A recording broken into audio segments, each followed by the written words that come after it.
Hi everyone, Jeremy here from Flatware Creations. Today we started out making some parts for bud vases. We made the spoon pieces and we finished up prepping the knife handles. So I'm going to show you now how to join them together. We already started a few. We were on Instagram there for a little bit, but I couldn't remember if I made a video for YouTube on how I join these together. So let's get started. Let me bring you down here.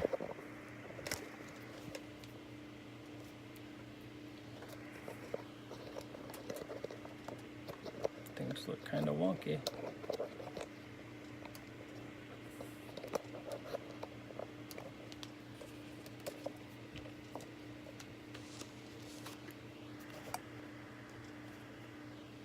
Okay, so what I have here is some rosin core solder. I don't have very much left. And my little micro torch, any small snippers, of course a lighter. I have some round nose pliers to be able to put them in my little bowl here so I can let them cool. And we have, this is a fire block. It's not the thin kind, it's a fire brick, that's what it is. I just use it to keep my vise from sucking out all the heat. So let's get to it. We got these flattened out earlier so they sit nice and flush. We got our pieces sanded earlier.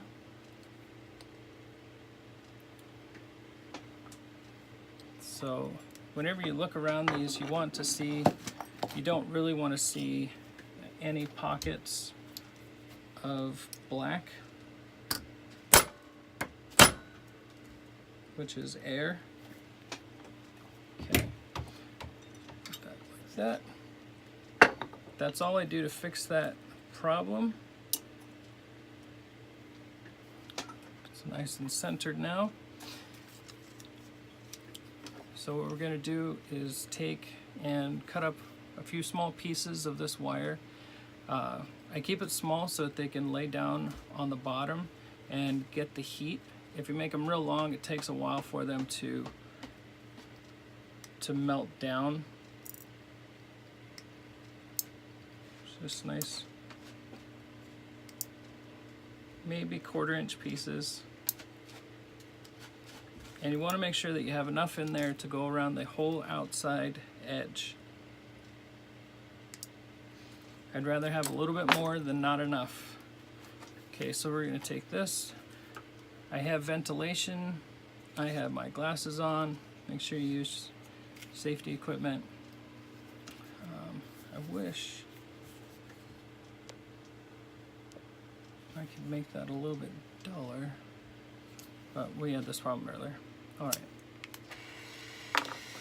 lighting the torch, kind of heating up everything all together.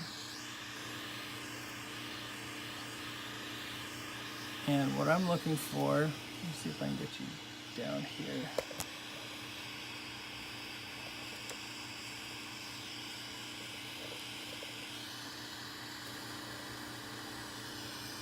What I'm trying to see is the solder. I want to see whenever it melts, and whenever I start to see it, I'm going to make sure I take my torch and put the tip all the way around, and the solder will follow the flame. So there, we got solder there. Bring it right around. There we go. I like to do water down in the middle to begin with.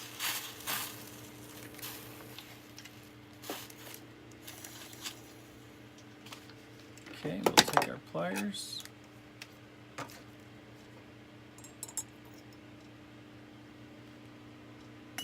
Take that over, put it in the bucket. All right, so I'm gonna want to do these little guys because they're the perfect height for toothpicks.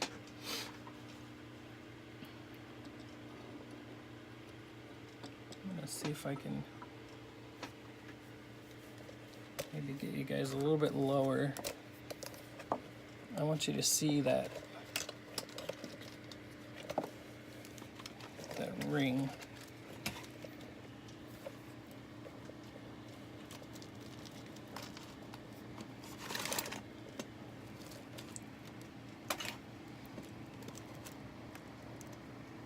There we go, might be able to see it there.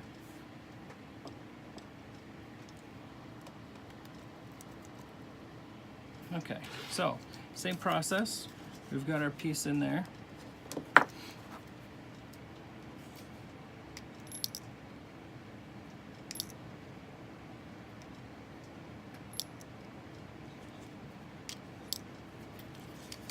Cutting off our little bits.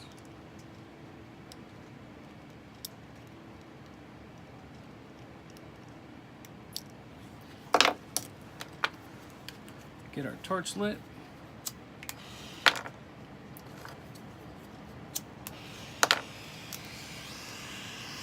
Alright, you can kind of see the haze that's appears on it. That kind of gives you a good tell that you're getting, that spot is getting heated. And I'm constantly moving the torch. You don't want to burn off your silver plate. And we're looking for a little line right about the bottom. I just saw it when I looked up at the camera. So I just follow this all the way around.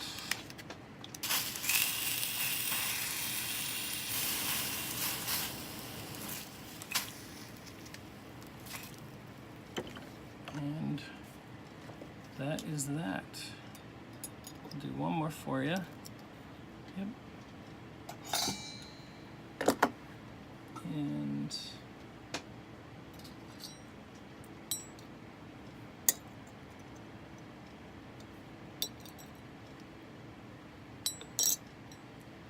try and do an easy one. There we go. That's nice and flat.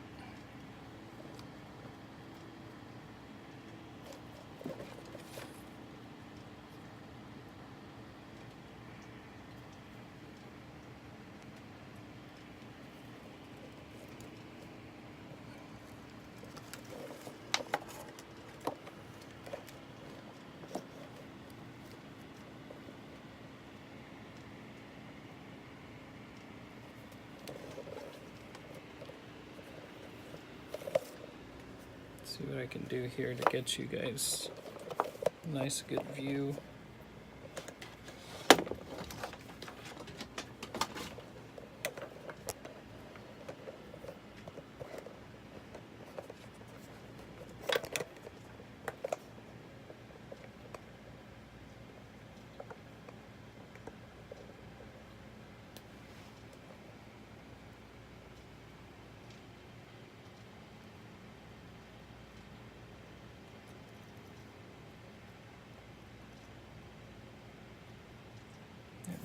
Okay, so we're going to clip off our little pieces in there. Again, you want to make sure that you have enough for the size. This is a little bit bigger than the last couple.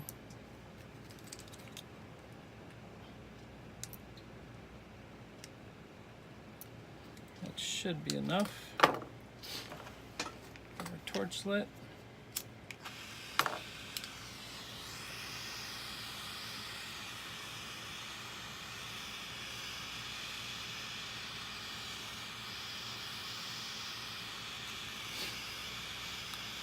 And we don't need to really heat up the whole upper end of this. Most of our heat's going to stay down low. but we do want both pieces where they're joining to be hot enough to accept the solder. So we're going to be watching right in there.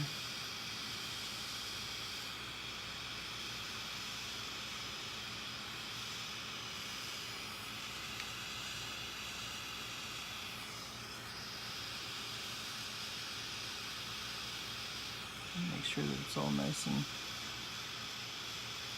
even throughout.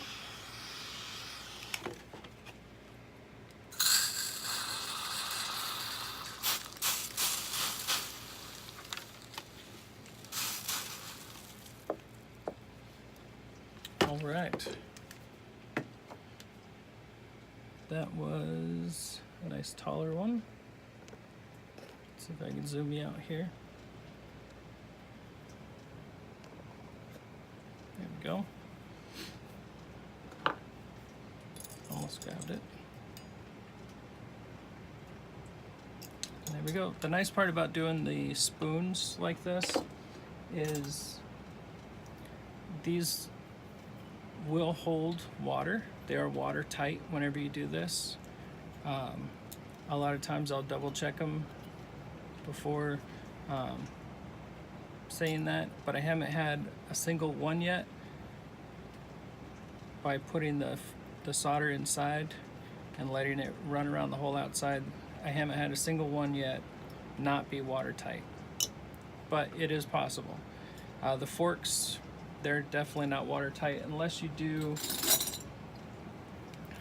a full one or one of the stems